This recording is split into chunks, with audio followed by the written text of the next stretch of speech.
Esta es la historia de una mujer que desafió al destino más cruel, de una voz tan inmensa que parecía imposible que cupiera en un cuerpo humano, de un corazón que latió con tanta fuerza que cuando dejó de hacerlo, toda España tembló. Prepárate porque hoy vas a conocer la vida sin filtros, sin maquillaje mediático y sin anestesia emocional de Rocío Jurado, la mujer que convirtió cada canción en un grito desgarrador de vida pura, cada escenario en su confesionario más sagrado, y que libró la batalla más épica y desigual contra un enemigo invisible que literalmente la devoró desde dentro durante 2 años interminables.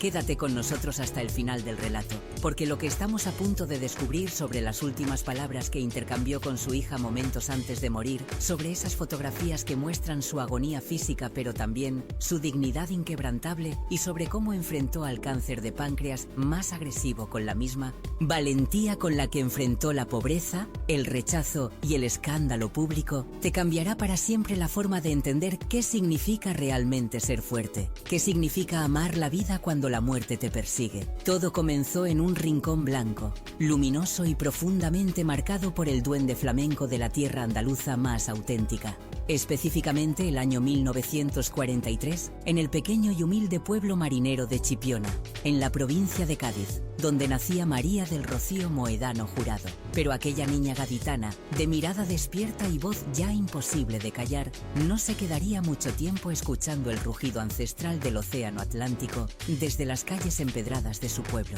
Su destino, desde el primer suspiro, estaba marcado por un concepto que definiría toda su existencia: el hambre de gloria, el anhelo desesperado de ser alguien, de trascender la mediocridad aplastante de una España gris, donde las niñas pobres de pueblo estaban condenadas a casarse jóvenes, tener hijos y morir sin haber vivido realmente. Siendo apenas una adolescente que empezaba a descubrir que su garganta guardaba un don del cielo, su familia se vio sacudida por la tragedia más devastadora: la muerte de su padre Fernando, el zapatero que cantaba flamenco por las noches, el hombre que le había enseñado que la música podía hacer llorar y reír al mismo tiempo. Aquella pérdida no fue solamente un golpe emocional brutal, fue la semilla de una personalidad indomable y compleja. Rocío creció sintiéndose responsable de sacar adelante a su familia, alguien que miraba el mundo desde la distancia de quien ha conocido el dolor demasiado pronto y ha decidido que la vida le debe una revancha. Se sentía chipionera de sangre y alma, pero su corazón ya palpitaba por Madrid, por los escenarios, por las luces que brillaban a cientos de kilómetros de distancia.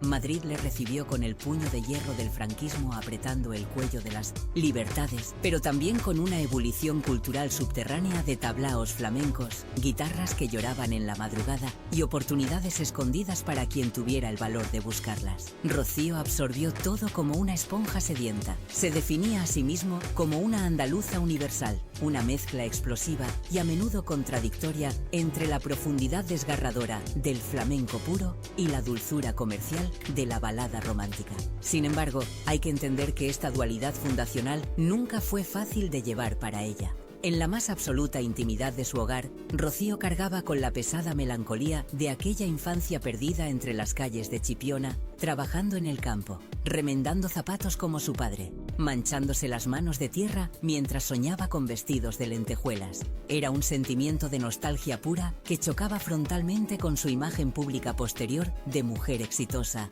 poderosa, inalcanzable. Su hija, Rocío Carrasco, siempre recordó aquel origen humilde como el anclaje fundamental de una mujer que, a pesar de su éxito estratosférico y su aparente dureza ante las cámaras, nunca dejó de ser en el fondo aquella niña pequeña que miraba el mar gaditano soñando con ser alguien, con que su nombre resonara en boca de millones. La vocación artística de Rocío no fue, ni mucho menos, un camino sembrado de rosas o de alfombras rojas.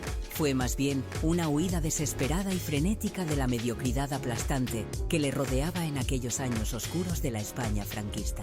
A los 15 años, cuando la mayoría de las jóvenes de su entorno ya estaban prometidas o trabajando de sirvientas, Rocío ya buscaba refugio en los concursos de radio de Sevilla, cantando con una voz que parecía venir de otro mundo, dejando boquiabiertos a jurados que no podían creer que semejante potencia saliera de una cría tan joven y tan humilde. Pero el destino tenía otros planes mucho más ambiciosos para aquella chica de Chipiona que se atrevió a soñar lo imposible. Aquella oportunidad en el Duende no fue simplemente un contrato laboral más, fue el momento exacto en el que el universo conspiró para que una estrella dejara de esconderse tras las nubes de la mediocridad y comenzara a brillar con luz propia. En las noches madrileñas de principios de los 60, cuando el franquismo aún apretaba su bota contra cualquier atisbo de libertad, Rocío se convirtió en la sensación absoluta e indiscutible de los tablaos, con una voz que no solo cantaba, sino que literalmente desgarraba el aire, que hacía temblar las copas de vino sobre las mesas de madera gastada y ponía la piel de gallina hasta a los más curtidos aficionados al flamenco que creían haberlo visto y escuchado todo. Era algo sobrenatural, algo que no se podía explicar con palabras. Cuando Rocío abría la boca, el tiempo se detenía y solo existía esa voz monumental que parecía contener todo el dolor y toda la esperanza del mundo en cada nota sostenida. Un guitarrista del tablao, Paco Aguilera, quedó tan absolutamente impresionado, tan conmocionado por lo que sus oídos estaban escuchando, que habló insistentemente con el director de la casa discográfica Columbia, prácticamente suplicándole, rogándole que fuera personalmente a escuchar a esa chica andaluza que estaba revolucionando las noches del Duende. Y así fue como en 1962, cuando Rocío tenía apenas 19 años recién cumplidos, firmó su primer contrato discográfico con manos temblorosas y lágrimas contenidas, sabiendo que aquel papel era su boleto definitivo para salir del anonimato y la pobreza que habían marcado toda su infancia. Su primer disco la presentaba simplemente como Rocío, sin apellido aún, sin pompa ni ceremonia. Solo ella y su voz desnuda, interpretando canciones de Ochaíta y Valerio.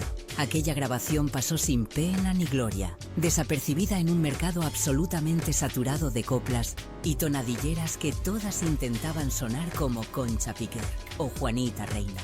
Pero Rocío, que había conocido el sabor amargo del fracaso desde niña cuando enterró a su padre sin dinero para flores, que había trabajado remendando zapatos con las manos sangrantes, no era de las que se rendían a la primera derrota. Siguió adelante con una determinación casi enfermiza, perfeccionando su estilo, buscando obsesivamente esa canción mágica que la catapultaría al estrellato que sentía que le pertenecía por derecho divino.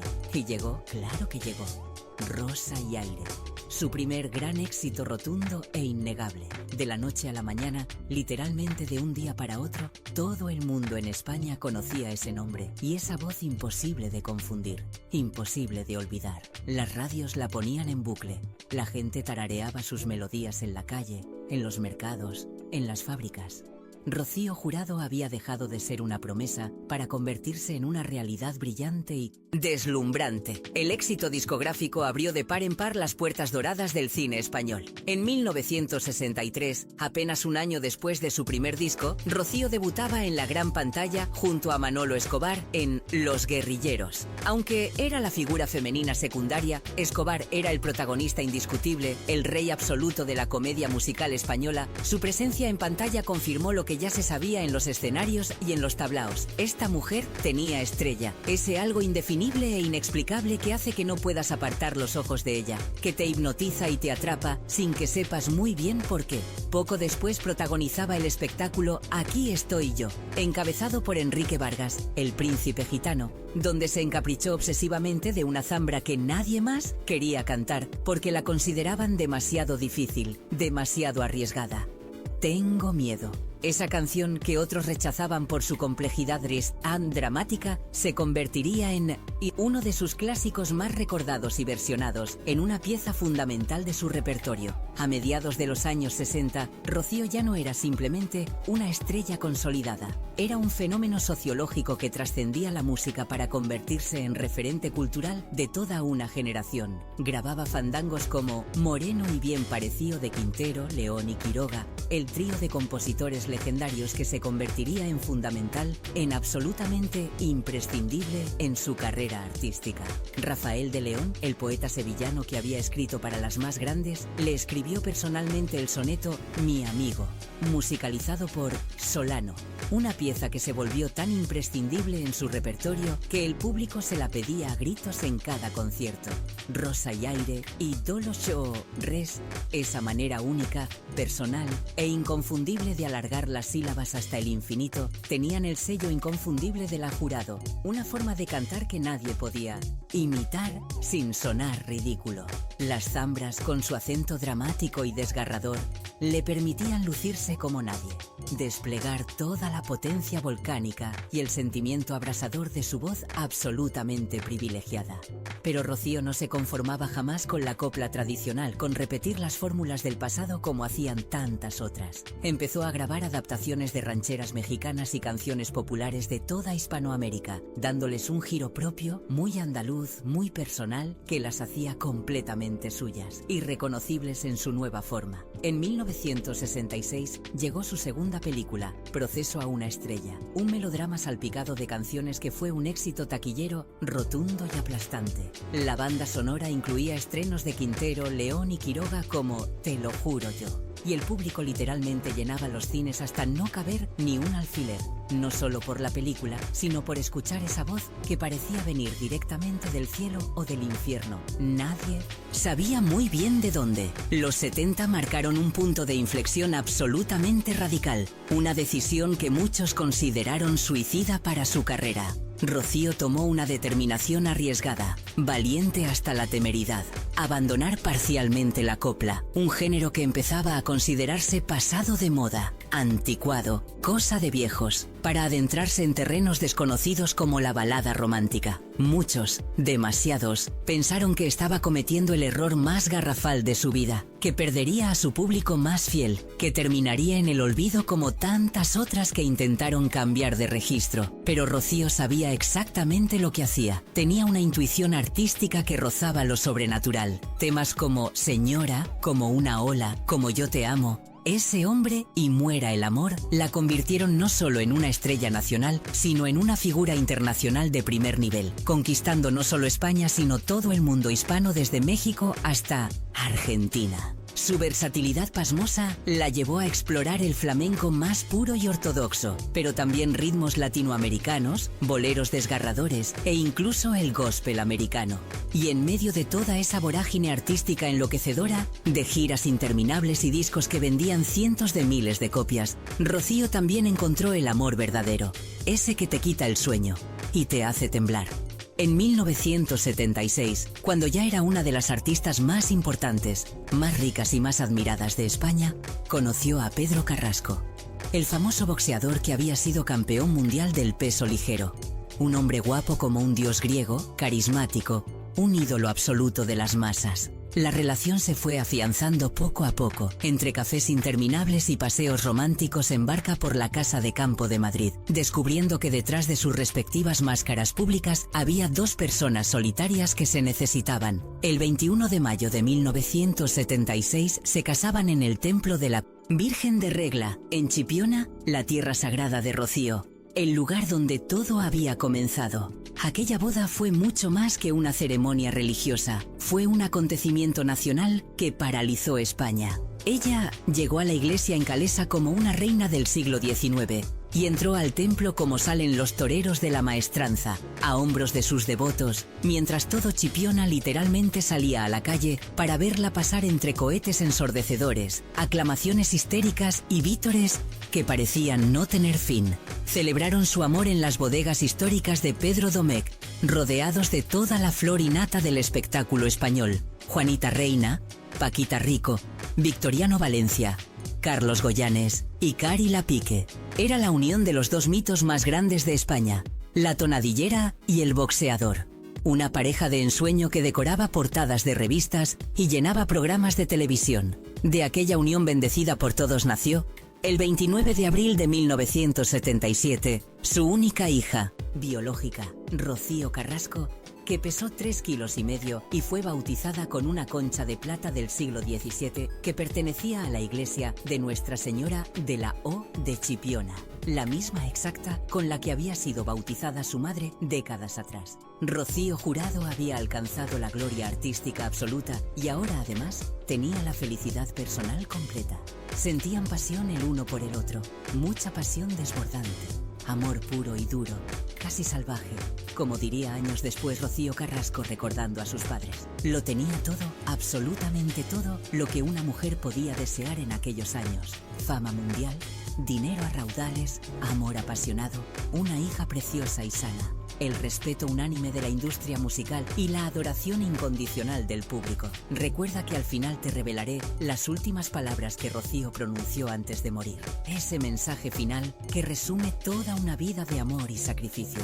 Pero antes necesitas conocer cómo todo ese castillo perfecto de felicidad comenzó a tambalearse peligrosamente. Y entonces llegó el momento devastador que cambiaría todo para siempre, porque la vida, esa perra cruel que le había dado tanto, también estaba preparada para quitarle mucho, demasiado. Los años 80 fueron la época dorada absoluta, el pináculo estratosférico e inalcanzable de Rocío Jurado. El momento exacto en que dejó de ser simplemente una estrella para convertirse en una diosa viviente del espectáculo español. Ya no era solo una cantante famosa en España, era un fenómeno cultural que trascendía fronteras, géneros musicales y generaciones enteras. Sus giras la llevaban por toda América Latina, donde la recibían literalmente como a una reina coronada, llenando estadios gigantescos de México a Argentina, con multitudes que lloraban escuchándola cantar como si cada palabra que salía de su garganta fuera un milagro divino. En España sus conciertos no eran simples actuaciones musicales, eran acontecimientos sociales de primer nivel, donde no faltaban políticos, empresarios multimillonarios, aristócratas y artistas que la admiraban con devoción religiosa. En 1968 ya había sido nombrada oficialmente hija predilecta de Chipiona y había ganado la prestigiosa Parra de Oro del histórico Festival del Moscatel. En 1984, el Ayuntamiento de Chipiona le concedió nuevos honores extraordinarios. Cada reconocimiento era un recordatorio brutal de hasta dónde había llegado aquella niña que trabajó descalza en el campo y remendaba zapatos con las manos llenas de callos. La más grande, así la llamaba el público con fervor casi religioso. Sus discos vendían cientos de miles de copias batiendo récords imposibles. Sus apariciones en televisión paralizaban el país entero. Los críticos más exigentes se rendían ante la evidencia. Rocío Jurado poseía una de las voces más privilegiadas y técnicamente perfectas que jamás había dado España. Pero detrás de las lentejuelas brillantes y los aplausos ensordecedores, la vida personal de Rocío empezaba a mostrar fisuras profundas e irreparables. Su matrimonio con Pedro Carrasco, que había comenzado con tanta pasión arrolladora, se fue apagando paulatinamente con el paso inexorable de los años. Las diferencias se hicieron cada vez más evidentes, más dolorosas, más imposibles de ignorar. Rocío era una artista en constante movimiento, viviendo obsesivamente para su carrera, viajando constantemente. Pedro buscaba desesperadamente una estabilidad familiar que Rocío no podía darle porque ella no había nacido para la normalidad, sino para brillar bajo los focos. En 1989, después de 13 años de matrimonio, Rocío tuvo que hacer pública una decisión absolutamente dolorosa. Se nos rompió el amor. Nunca pensé que esto pudiera ocurrirme a mí, confesó con la voz quebrada en una entrevista para Hola. La separación fue un golpe durísimo, no solo por el amor perdido, sino porque significaba reconocer públicamente un fracaso ante millones de personas. Pero Rocío Carrasco confesaría años después que sus padres manejaron la separación con madurez extraordinaria, manteniendo siempre la armonía por el bien de su hija. Pedro acabaría rehaciendo su vida con Raquel Mosquera, y Rocío conocería muy pronto al hombre que estaría junto a ella hasta el mismísimo final. José Ortega Cano era un torero de los de verdad, de los que arriesgaban literalmente la vida en cada corrida. Comenzaron su relación en 1994 y el 17 de febrero de 1995 se casaban en la finca Yerbabuena, en Sevilla. Aquella boda fue mucho más fastuosa que la primera. Más de 1000 invitados, retransmisión televisiva por 2 cadenas, una celebración que abrió telediarios durante días. Era la unión perfecta de 2 mitos vivientes, la tonadillera y el torero. En 1999 adoptaron con enorme ilusión a Gloria Camila y José Fernando. La imagen era absolutamente perfecta. Una familia numerosa, aparentemente unida, rebosante de amor.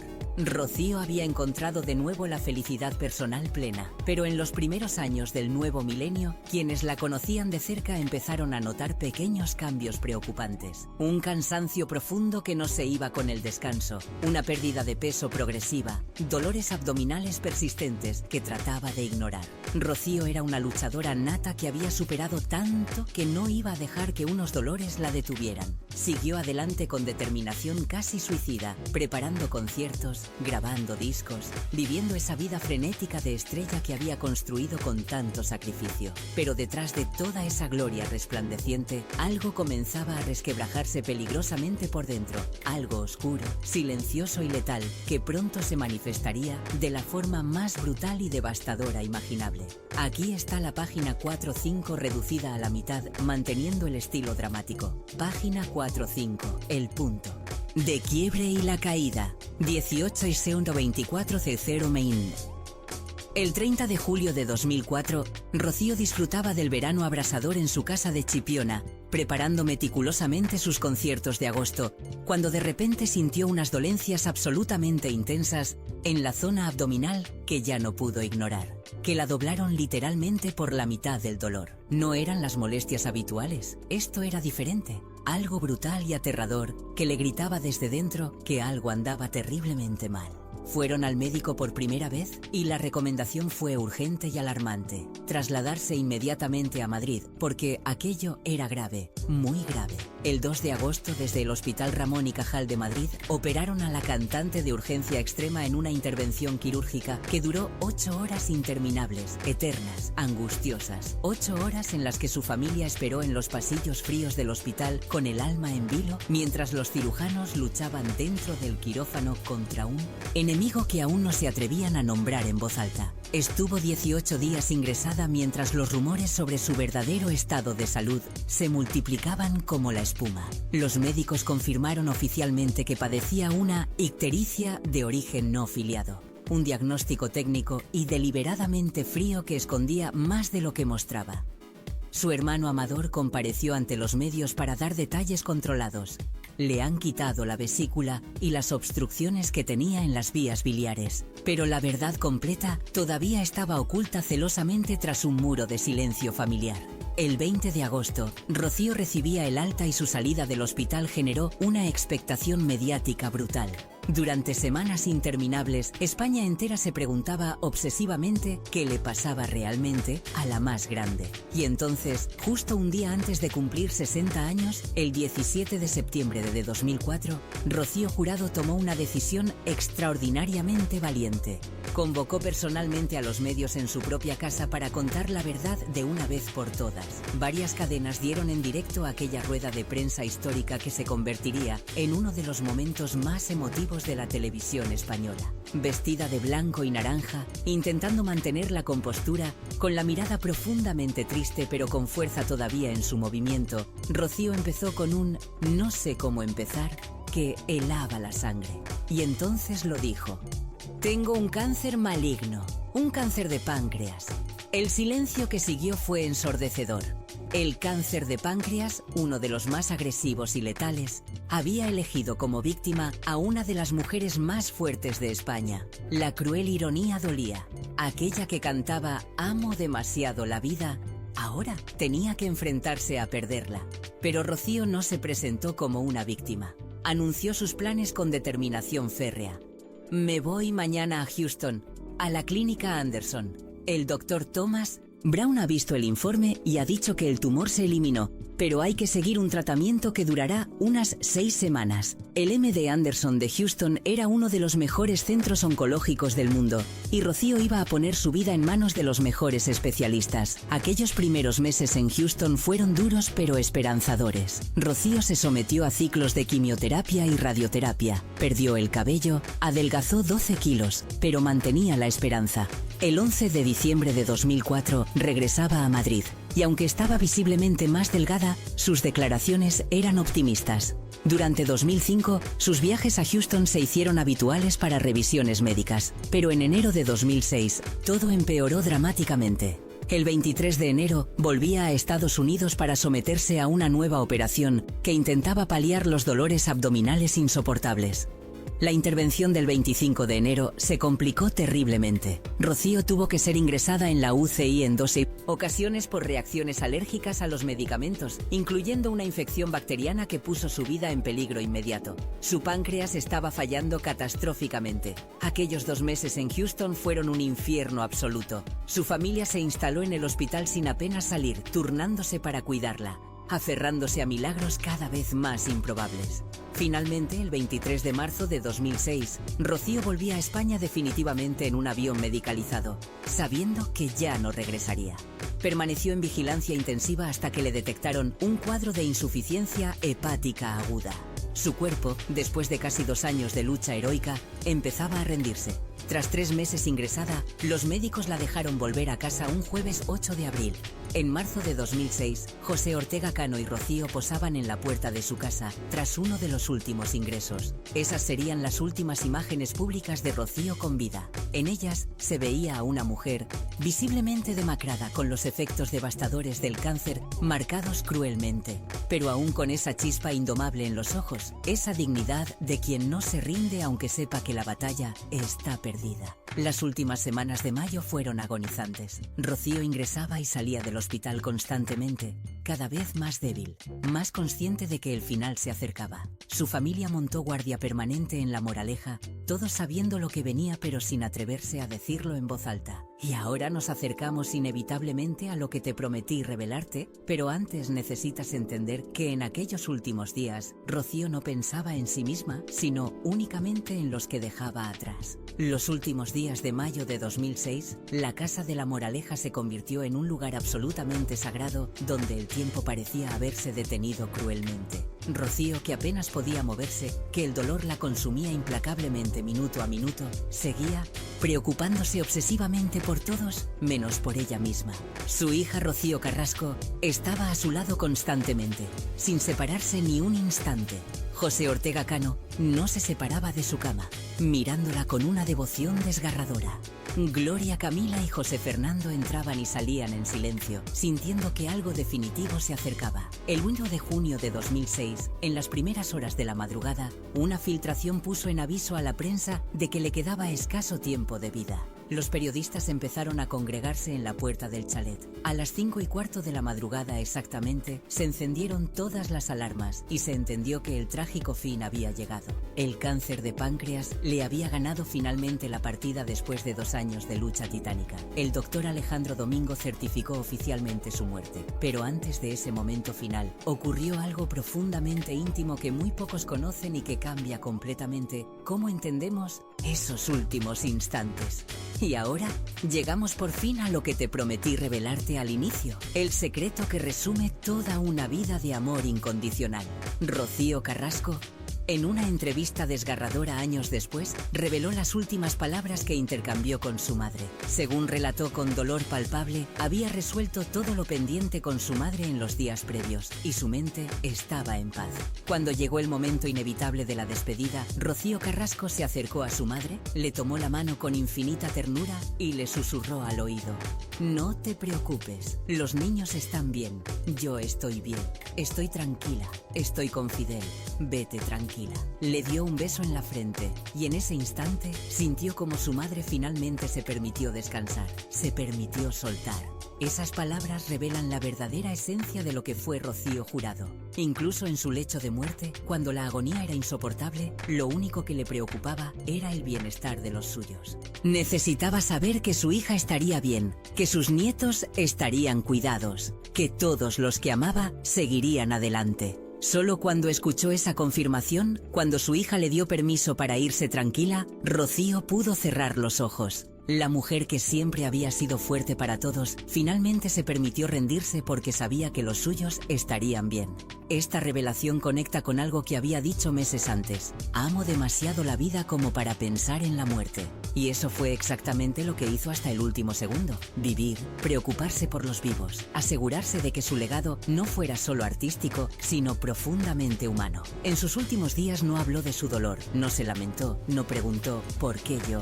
En cambio, se aseguró de que cada persona importante en su vida supiera que la quería, que la perdonaba, que estaba en paz.